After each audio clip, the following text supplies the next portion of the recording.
반갑습니다. 저는 이제 OT 강좌를 담당하게 된 이완입니다. 적성문 학습 방법은 말이야. 예전이라고 하는 거는 작년 상반기까지는 말이야. 아이들이 공부를 한다. 내 취업을 하려고 공부한다 그러면은 일단 무조건 사트부터 공부했어. 즉 삼성 적성검사부터 공부했었죠. 작년 상반기까지 흐름이라고 할 수가 있어. 근데 말이야 이때 뭐가 있냐면은 서류 통과하고 대부분의 대기업들이 적성검사 볼 때까지 보는 있는 시간이 일주일 이내라는 거야. 시간을 많이 주지 않는다는 거야. 합격했어 한 다음에 일주일 이내 짧으면 2, 3일밖에 시간을 주지 않기 때문에 실질적으로 통합 적성을 공부하지 않고는 이 짧은 기간에 그 기업의 대기업 적성을 준비하기 거의 불가능하다라고 하는 거야. 실제 아까 봤지 이원 형태 현실적으로 사트 시험을 다 볼 수 없다는 그런 이유도 있었지만 내가 유형적으로 말이야. 유형적으로 보는 것도 볼 수 있어. 자, 무슨 말이냐면은 크게 이제 적성에서 이론적으로 5경우로 나눌 수가 있고 세부 형식 쭉 있을 수가 있거든.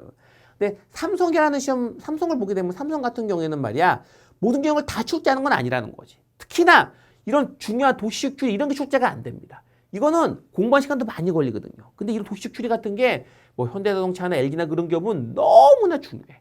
작년 하반기 때 현대자동차 도시식 추리 출제했을 때 한 파트가 다 그걸로 출제됐잖아. 엄청나게 많은 문제 출제가 됐잖아. 그러니까 이거는 사실 너무나 중요한데도 불구하고 이런 걸 공부할 수 없다라고 하는 거야. 그러니까 미리 삼성만 공부해두고 하는 구조가 왜 안 되냐면 이것처럼 중요한 파트를 미리 공부할 수가 없기 때문에 그렇다는 거야. 그래서 무조건 일단 2월 말까지는 모든 영역에 해당된 것, 적성에 나오는 모든 영역을 다 공부할 수 있는 통합형으로 공부하는 것이 정답이다라는 걸 여러분들이 잊지 않으셔야 된답니다. 불과 한 4년 전, 5년 전만 하더라도 취업 때 보는 적성 검사는 다 스피드 테스트 중심이었어. 뭐냐? 문항을 보게 되면 문항이 길지 않고 짧아. 그리고 감각적으로 빠르게 문제 풀 수가 있어. 그래서 시간이 되게 많이 적게 주는 그런 유의 시험들이 거의 대부분이었습니다. 근데 최근 2, 3년 사이에 바뀌면서 거의 작년에는 말이야, 대기업이라는 거 있잖아. 삼성, 뭐 LG, 현대차, SK 그런 것처럼 큰 대기업들은 스피드 테스트 문항을 대폭 줄이고 거의 대부분의 대기업들이 파워 테스트 문항으로 바꿨습니다. 근데 사실 그 파워 테스트도 스피드 테스트도 맞기 때문에 스피드 테스트에 해당되는 짧고 감각적으로 푸는 문제 먼저 공부를 해두고 공부하면 훨씬 더 효과적이야. 근데 그걸 모두 대부분 섞여져 있어. 대부분 공부하시는 거나 가르치시는 분들은.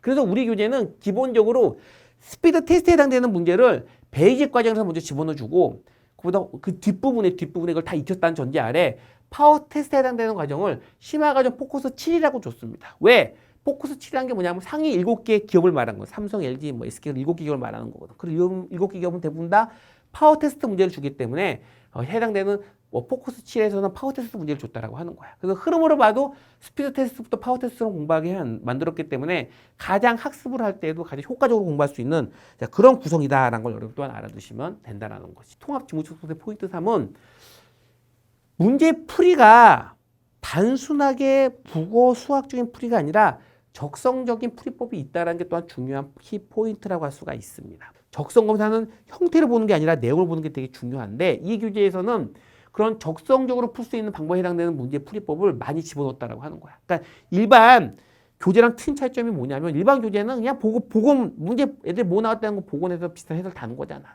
근데 그런 흐름이 아니라 실제 원리를 바탕으로 해서 해당되는 풀이법 집어넣은 형태 문제를 많이 넣었다. 자, 그런 의미에서 더 적성 검사를 효과적으로 대비할 수 있다라고 하는 게 포인트 3. 자, 그렇다면 여러분들이 갖고 있는 이 통합 적성 검사 교재를 어떻게 하면 퍼펙트하게 활용할 수가 있는가 알아본다고 하면 실제 책에 나오는 흐름을 보게 되면 각 단어를 보게 되면 각 단원에 먼저 프리뷰부터 나옵니다. 프리뷰는 시험에 출제되는 내용은 아니지만 알아두면 좋은 거야. 그 다음에 그 밑에 보면 대부분 그 기업이 어떻게 그 해당되는 단원이 실제 출제가 어떻게 되는 출제 경향이 나오는 게 내용이 있습니다. 해당되는 예를 들어서 이 파트 같은 경우에는 삼성은 나오는데 현대차는 나오지 않는 겁니다. 이걸 미리 알 수 있다는 거야. 그 다음에는 이제 진짜 본 단원에 들어가게 되면 이론부터 나와. 근데 이론을 나오는데 이 이론은 다양하게 수학적 복잡한 이론이 아니라 적성적인 건 대부분 이론이 간단하게 문제 풀 수 있거든. 그 수준으로 딱 알려줍니다. 그러면 실질적으로 이제 문제가 들어가지. 실제 문제가 들어갈 때는 먼저 아까 말했듯이 스피드 테스트에 해당되는 베이직 코스부터 먼저 들어갑니다. 베이직에 해당되는 문제를 쭉 집어넣어주고 그 다음에 다 끝나면 단원 어려운 문제, 즉 파워 테스트 문제만 골라놔서 해당되는 포커스 7이라고 하는 상위 기업에 해당되는 파워 테스트 문제를 또 쭉 나열된 형태 구조가 우리 교재의 특징이라고 할 수 있다라고 하는 거야. 그 다음에 뒤에 아까 말했듯이 별책 부록으로 상식과 한국사에 관련된 내용을 별책으로 놔뒀습니다. 자, 그 다음에 중요한 게 뭐냐면 이 베이직 테스트 문제 옆에 위에 보게 되면은 이렇게 출제 경향, 문제별로 출제 경향을 줬습니다. 베이직에 해당되는 문제 같은 경우는 이게 상단 위에 보게 되면은 7, 대, 중, 공 그렇게 나와 있거든. 그건 뭐냐면 7은 7대 기업이 출제한다는 얘기가 되는 것이고. 수고 많이 하셨습니다. 고맙습니다.